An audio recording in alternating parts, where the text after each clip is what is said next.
तो यार हमारे यहाँ एक बिल्ली आई है जो कि देख सकते हो। इसको हम लोगों ने जो कि पाला नहीं है, एक आध दिन इसको हम लोगों ने खाना वगैरह दे दिया है, तो ये मैडम के पीछे पीछे घूमती रहती है। देख सकते हो किस तरीके से खा रहा है, जो कि इसको हम लोगों ने बिल्कुल भी नहीं पाला है, पता नहीं कहाँ से आया है। काट लेगा, भाग रे, काट ली, भाग, पकड़ तो, ऊपर से ला, छूना ड्राई उससे टाइप के देखना नहीं,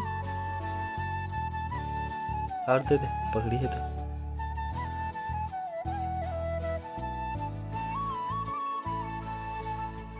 आप लोग सोच रहे होंगे यार कि इसको हम लोगों ने पाला वगैरह है बोल के, बिल्कुल भी नहीं पाला है भाई।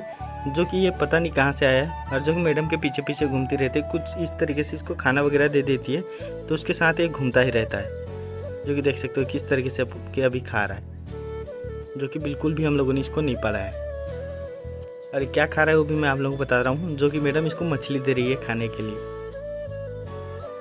अब हम देख सकते हो, जो कि इसको कुछ भी नहीं कर रहा है वो। तो आज के वीडियो में इतना ही था, मिलते हैं नेक्स्ट व्लॉग में।